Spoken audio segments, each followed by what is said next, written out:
So, can you actually fill all 4 tires before that gas station air compressor shuts off? Yes, you can, and with time to spare. But the trick is doing all your prep work before you put any money in the machine. Most of them give you just 3 to 4 minutes.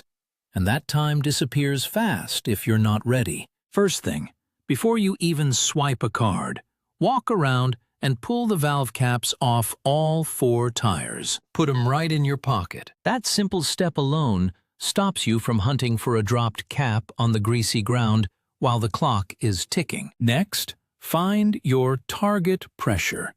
It's never the number on the tire's sidewall. That's the tire's max pressure, not your car's spec. The right number is on a sticker inside your driver's door jamb. And hey, check if the front and back pressures are different. Sometimes they are. Finally, have your own personal tire pressure gauge in your hand, ready to go. All right, now you can pay for the air. But wait, before you connect that hose, point the nozzle away from everything and squeeze the lever for a second or two. See that little puff of white mist? That's water. Purging the hose blows out any moisture that would otherwise get forced right into your tire. Over time, that water can corrode the electronics inside your tire pressure monitoring system, or TPMS sensor. It's a small battery-powered unit, and once water gets to it, you know it's finished. Skipping this 5-second purge can set you up for a TPMS repair that costs a couple $100. Okay, time to fill. Press the hose chuck firmly onto the valve stem until the hissing stops.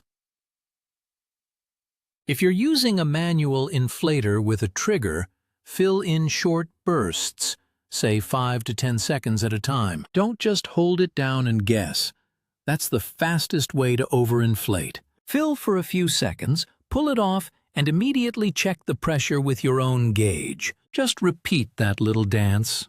Fill, then check, until you hit your number. If it's an automatic machine, you just key in your target pressure, connect the hose, and it'll beep when it's done. Even if you used an automatic pump, you're not done yet. This last part is critical. Check every single tire again with your own personal gauge.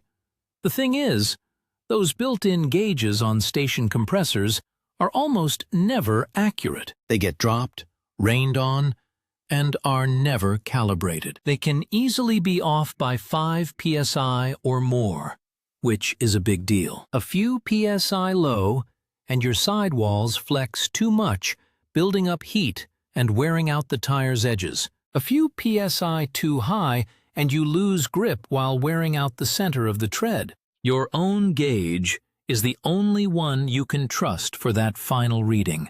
Once all 4 are verified, screw the valve caps back on tight. They're not just for looks. They're what really keeps dirt and moisture out of the valve core. With a little prep, you'll find you have plenty of time. Get that prep work done first, and you'll always beat the timer.